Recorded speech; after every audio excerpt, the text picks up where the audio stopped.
যাব ওলাইছোঁ মোৰ এটা এক্সাম দিবলৈ বৰঝাৰ VIPত গুৱাহাটীৰ। তো কি এক্সাম ভিডিঅ'টো শেষলৈকে চাই থাকক, নিশ্চয় গম পাব। তো মায়ে আৰু মই গৈ আছোঁ, মাক লৈ আহিছোঁ লগতে। আমি ক'ৰবাত যামো, মানে এক্সাম শেষ হোৱাৰ পিছত। তো আৰু কিছু দূৰ পিছতে পাই যাম মোৰ ডেষ্টিনেশ্যন। আহি পালোঁ ইকম টাৱাৰ। আপোনালোকে জানেই VIPত আছে বৰঝাৰৰ এয়াৰপৰ্টৰ কাষতে। তো এক্সাম দি ৰিটাৰ্ণ আহিলোঁ।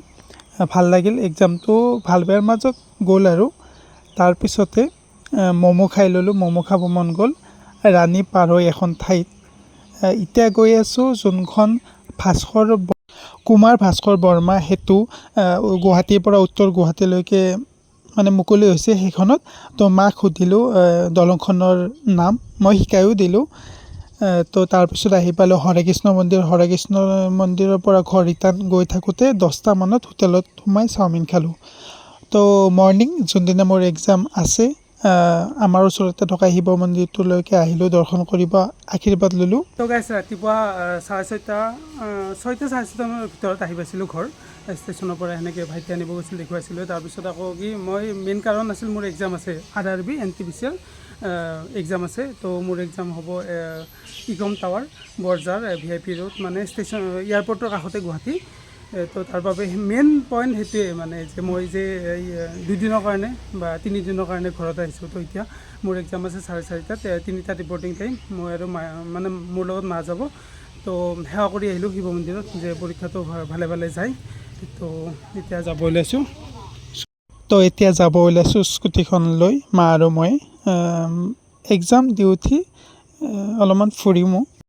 টকা আহি পাই গ'লোঁ ৰাণীগেট। তো ৰাণীগেটৰ পৰা VIPৰ যোনটো ইকম টাৱাৰ, মোৰ য'ত এক্সাম হ'ব, বেছি দূৰ নহয়, মিনিমাম লাগিব 10-15 মিনিটমান লাগিব চাগে। VIP ৰুট মানে বৰঝাৰ এয়াৰপৰ্টৰ কাষতে হয়। তো ঘৰৰ পৰা ডাইৰেক্ট আহিলোঁ, যিহেতু এক্সাম আছে সেইটাৰ পৰা 4:30টাৰ পৰা 3টাত ৰিপৰ্টিং আছে। এতিয়া 2:30 বাজি গ'ল, সেইকাৰণে তাড়াতাড়ি ডাইৰেক্ট ইয়ালৈকে আহি গ'লোঁ। তো স্কুটিখন লৈ মাক লৈ আহিছোঁ। এবাৰ দেখুৱাই দিছোঁ, মাক লৈ আহিছোঁ প্ৰথমবাৰৰ কাৰণে মাক লৈ আহিছোঁ। মানে কি হয়, এনেই বস্তু থ'ব, মই এনেই দূৰত হ'লে মাক লৈ নাযাব আৰু মাৰো কষ্ট হ'ব বুলি ভাবিয়ে। তো ওচৰৰ কাৰণে যিহেতু বহুত দিনৰ মূৰত লগো পাইছোঁ, এবাৰ ফুৰিও মানে আৰু ক'ৰবাত যাম বাৰু। ভিডিঅ'টো শেষলৈকে চাই থাকক। যদি এইটো দীঘলীয়া হৈ যায় তেনেহ'লে এইটো সমাপ্ত কৰিম ইয়াতে এক্সামৰ পিছতে। তাৰপিছত যদি পাৰোঁ নেক্সট ব্লগটোত বনাম, ক'ৰবাত যাম আৰু। তো এতিয়া কৈ নিদিওঁ। তো দূৰত গ'লে লৈ নাযাওঁ, কিন্তু ওচৰৰ কাৰণে মাক লৈ আহিছোঁ। 2-3 ঘণ্টামান থাকিব লাগিব বাহিৰত, একো নাই বাৰু।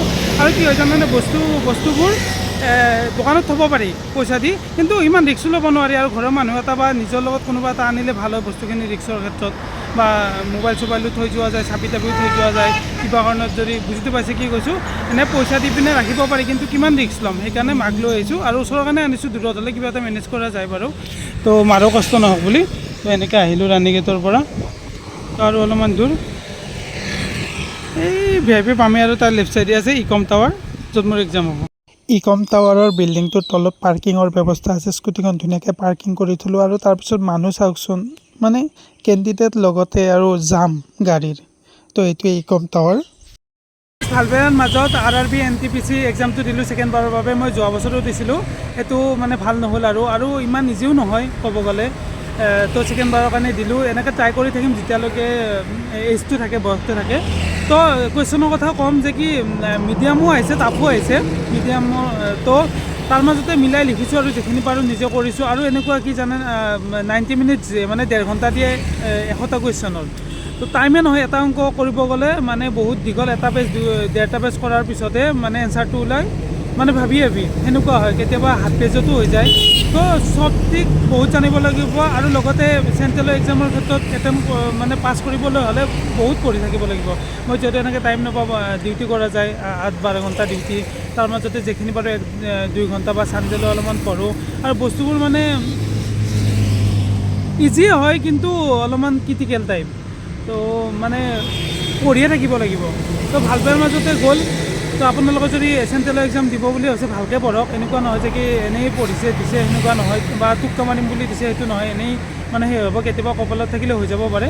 তো তাৰ মাজতে মই চেষ্টা কৰি আছোঁ, এনেকৈ দি থাকিম। আৰু বস্তুবোৰ মানে ডাঙৰ প্ৰশ্ন হ'লেও বহুত কমকৈ মানে শ্বৰ্ট ট্ৰিক জানিব লাগিব আৰু। তো মানে সেই জেনেৰেল নলেজখিনিও বেয়া হোৱা নাই বাৰু তো চাওঁ কি হয় এনেকৈ ট্ৰাই কৰি থাকিম আৰু টাইম মিলাই ভালকৈ পঢ়ি যাম আগলৈকে বয়স থকালৈকে তো গাইছ আৰু নাই আৰু এতিয়া আহিলোঁ চেণ্টাৰৰ পৰা এই মাহ কেনেকুৱা মোৰ লগত প্ৰথমবাৰৰ কাৰণে মায়ে আহিছে পৰীক্ষা সেই কৰিবৰ কাৰণে তো ইয়াৰ আগত অহা নাছিলে ন নাই নাই এইবাৰ প্ৰথম আহিছে সামনেলৈকে গম পাই আছে গৈ আছোঁ নতুনকৈ যোনখন ব্ৰিজ বনাইছে গুৱাহাটীৰ পৰা নৰ্থ গুৱাহাটীলৈকে তো ব্ৰিজ তো সেইখন ব্ৰিজত আপোনালোকেতো অলৰেডি ছ'চিয়েল মিডিয়াত পাই আছে এতিয়া ট্ৰেণ্ডিঙত চলি আছে তো এতিয়া যাব ওলাইছোঁ গধূলিয়ে হ'ল কেনেকৈ কি কৰিম গোটেইখিনি শ্বেয়াৰ কৰিম বলক NTPC এক্সাম দিব আহিছিলোঁ মাৰ লগত মা তো এতিয়া গৈ আছোঁ ব্ৰিজখনলৈকে বাহিৰে বাহিৰে তো চাই থাকক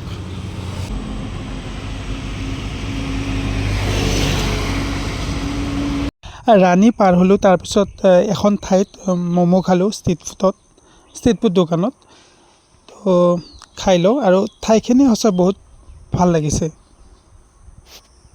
তো ইয়াতে এখন ডাঙৰ বজাৰো বহিছে পৰিৱেশটো চাওকচোন বহুত দিনৰ মূৰত এনেকুৱা এটা সময় পাইছোঁ তো গাইজ ফাইনেলি আহি পালোঁ কুমাৰ ভাস্কৰ বৰ্মা সেতু গুৱাহাটীৰ পৰা নৰ্থ গুৱাহাটীলৈ যোনখন নতুন দলং সেই হৈছে উদ্বোধন হৈ গ'ল মানে মই যোনদিনা গৈছিলোঁ ফেব্ৰুৱাৰীৰ 15 নে 16 তাৰিখে হৈছিলে 13-14-15 ভিতৰত হৈছিলে আৰু তো যোনদিনা মই গৈছিলোঁ সেইদিনা জাষ্ট অপেনিং কৰিছিলে আৰু মানুহবোৰে গৈ আছিল যেতিয়া মই ডিব্ৰুগড়ত গৈছিলোঁ তো আজি ফাইনেলি মাৰ লগত আহিলোঁ কেনেকুৱা লাগিছে আহি মাই ভাল লাগিছে দলং চাই আজি মানে আমি যোনদিনা গৈছিলোঁ সেইদিনা যাম হৈছিল ন সেইদিনা ডিব্ৰুগড়ত যোৱাৰ দিনা সেইদিনা মানে অপেনিং কৰিছিলে 13-14-15 ভিতৰতে হ'ব কিবা এটা ডেটত সেই হৈছিলে তো এনেকৈ আমি গৈ পিনে উত্তৰ গুৱাহাটী হৈ হৰকৃষ্ণ মন্দিৰ যাম চাওঁ কি হয় হৰকৃষ্ণ মন্দিৰ যোৱা প্লেনিং আছে তাৰপিছত এনেকৈ ঘৰ যাম কি মজা লাগিছে চাওকচোন ইয়াৰ পৰা আৰু গুগলত পোৱা মতে এই দলংখনৰ দৈৰ্ঘ্য হৈছে 1.24 কিলোমিটাৰ তো যেতিয়া বনাই আছিল এইখন তেতিয়া মই ইয়াতে L&T কনষ্ট্ৰাকশ্যনৰ কাম কৰি আছিলোঁ ফেঞ্চি বজাৰত তেতিয়া মই মানে দেখুৱাইছিলোঁ আগৰ ব্লগতো আছে চাগে দেখুৱাইছিলোঁ বনাই থাকোঁতে তাৰপিছত এতিয়া উদ্বোধন হৈ গ'ল গোটেই কি মজা লাগিছে এৰিয়াটো আৰু এই মালিগাঁৱৰ পৰা অলপমান আহি লেফ্ট ছাইডে সোমাই দিলে এই ৰাস্তাটো পায় আগতে দেখুৱাইছোঁ আৰু এনেকৈ গৈ মাছখোৱা পায় তাৰপিছত সেই দলংখন যে সেই কৰিছিল তাৰ মাজমানতে এনেকৈ গ'লে আপোনালোকে উত্তৰ গুৱাহাটী পাই যাব তো গাইজ আমি এইখিনি ঠাইত আগৰ দলংখনত কিছু সময় থাকিলোঁ ভিডিঅ' বনালোঁ ফটো উঠিলোঁ তো এতিয়া এনেকৈ যাম মাজমানত ফটো ৰীল এইবোৰ বনাব উঠিব চেষ্টা কৰিম আৰু ভিডিঅ' বনাই যাম সিপাৰে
আমি কুমাৰ ভাস্কৰ বৰ্মা সেতুখনৰ মাজলৈকে আহিলোঁ প্ৰায় মাজলৈকে আহিলোঁ আৰু ইফালৰ পৰা এনেকৈ আহিলোঁ তো আহি এই যে যোনটো ডেক'ৰেশ্যন মই অলৰেডি কেলকাতা যাওঁতে এখন দেখিছিলোঁ বাৰু এনেকুৱা ব্ৰিজ এখন আমাৰ গুৱাহাটীত যে হৈছে এইবাৰ সঁচা বহুত ভাল লাগিছে আৰু বেলেগ বেলেগ কালাৰ আহি থাকে চাওকচোন এইবাৰ সেউজীয়া আহিছে তাৰপিছত ৰঙা আহিব তো এনেকৈ বেলেগ বেলেগ কালাৰ ডেক'ৰেশ্যন হৈ থাকে লাইটিং হৈ থাকে আৰু দূৰৰ পৰা চালেতো আৰু ভাল লাগে আপোনালোকে ভাৰ্চুৱেলি কিমান ভাল পাইছে নাজানো ৰিয়েলত আৰু ভাল পাব আপোনালোকে আহিব তো চাওকচোন কি ধুনীয়া বেলেগ বেলেগ কালাৰ হৈ আছে তো এনেকৈ যাম নৰ্থ গুৱাহাটীত তো নতুন দলং চাই লওঁ ধুনীয়াকৈ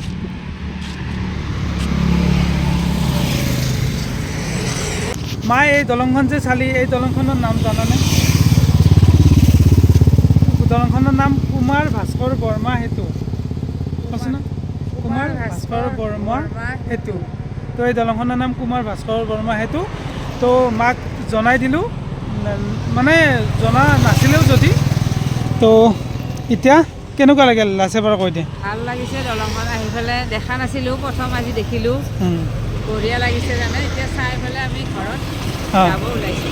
এনেকৈ যাম উত্তৰ গুৱাহাটী হৈ, চাওক বেলেগ বেলেগ কালাৰ হৈছে, এতিয়া যাওঁ আৰু।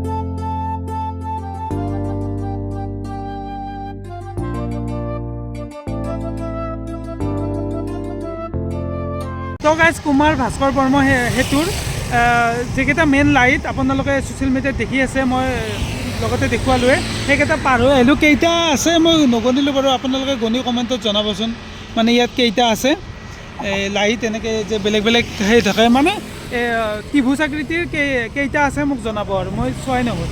তো আমি ভাবিছিলোঁ যে কি হৰেকৃষ্ণ মন্দিৰ যাম বুলি, কিন্তু এইটো ৰাস্তাৰে মই হৰেকৃষ্ণ মন্দিৰৰ ৰাস্তাটো চিনি নাপাওঁ, আৰু গুগল মেপত চোৱাৰ লগে লগে যাম এতিয়া 8:30 বাজিলে, আৰু ভোগ দিয়ে 8টাত, আৰু মই নাজানো বাৰু কেতিয়া বন্ধ কৰে, 9টা মানত আই থিংক বন্ধ কৰে। আপোনালোকৰ কমেণ্টত জনাবচোন। আৰু 9টা মানে যাই পোৱালৈকে 9:30 মান বাজিবই, তাৰ কাৰণে বহুত দেৰি হৈ যাব, আৰু ঘৰো যাব লাগিব, ঘৰ যোৱালৈকে 1 ঘণ্টা 20 মিনিটমান লাগিব।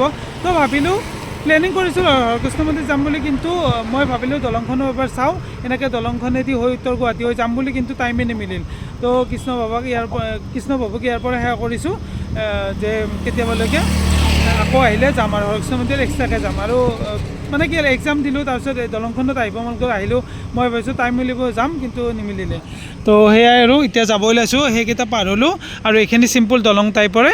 তো দেখুৱাই থাকিম, মানে আপোনালোকে যদি প্ৰথমবাৰৰ বাবে মোৰ দৰে যদি আহে, তেনেহ'লে গুৱাহাটীৰ পৰা উত্তৰ গুৱাহাটী আহিলে কোনটো লাইনত ওলাই, বা আপোনালোকেও কোনফালে যাব লাগে, হাজো গ'লে কোনফালে যাব লাগে, মই গোটেইখিনি ক'বলৈ চেষ্টা কৰিম।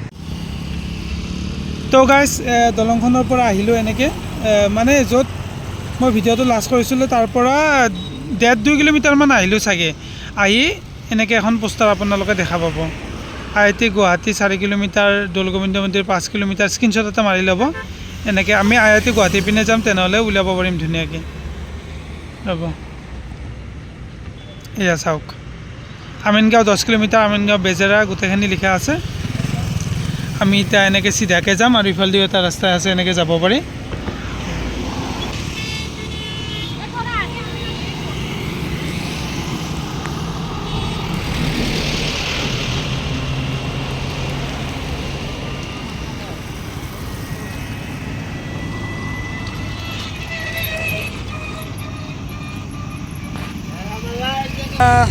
দলংখন পাৰ হৈয়ে মিনিমাম আহিলোঁ চাগে 3-4 কিলোমিটাৰমান আহিলোঁ চাগে।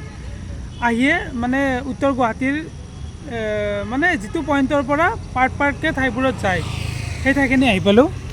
তো এনেকৈ আহিলোঁ, আহি লৈ চাওক, ইয়াত IIT গুৱাহাটী লেফ্ট ছাইড যাব লাগিব 3 কিলোমিটাৰ, 27 নং ৰাষ্ট্ৰীয় ঘাইপথ 5 কিলোমিটাৰ, আমিনগাঁও 9 কিলোমিটাৰ, আমি আমিনগাঁও যাম, বাইহাটা ৰেলি 25, দৌল গোবিন্দ মন্দিৰ ইফালে ৰাইট ছাইড হয়, বেজেৰা, এই গোটেইখিনি মংগলদৈ গুৱাহাটী। তো তাৰপিছত আৰু এটা বস্তু চাওকচোন, এই মহোদয়টাই ইয়াতে ৰখি আছে ৰাস্তাতে, সিহঁতে পুলিচৰ দৰে ডিউটি কৰি আছে। তো এনেকৈ আমি লেফ্ট ছাইডে এতিয়া যাম, ইয়াৰ পৰা আমিনগাঁও 9 কিলোমিটাৰ, আমিনগাঁও হৈ হাজো যাম। তো গাইজ আমাৰ লাগ ভাল যে হৰেকৃষ্ণ মন্দিৰত নাযাওঁ বুলি কৈছিলোঁ টাইমটোৰ কাৰণে, হয়ো বন্ধ কৰিছিল। তো আমি এনেকৈ সেই সেতুখনৰ পৰা আমিনগাঁও লাইনত আহোঁতে ৰাস্তাতে পাই গ'লোঁ, হঠাতে দেখিলোঁ। মই মানে এই প্ৰথম আহিছোঁ যে এই ৰাস্তাটোৰে, সেইকাৰণে মই মানে কোনফালে যাব লাগে পাহৰিছিলোঁ, এটা ৰাস্তাতে আহি থাকিলে হৰেকৃষ্ণ মন্দিৰটো পাই যায়, আৰু অলপ আগতে আছে GNRC। এনেকৈ ৰাতি 10টা মানত, ঘৰ পোৱা নাই আৰু কিছু দূৰ আছে, এখন হোটেলত সোমালোঁ। হোটেলখনৰ পৰিৱেশটো কিন্তু বহুত ধুনীয়া লাগিছে, মানে ডেক'ৰেশ্যন ধুনীয়া লাগিছে। তো চাওমিন অৰ্ডাৰ দিছিলোঁ, এগ চাওমিন মা আৰু মোৰ। তো খাই লওঁ। তো গাইজ এইটোৱে আছিল আজিৰ মোৰ ভ্লগ।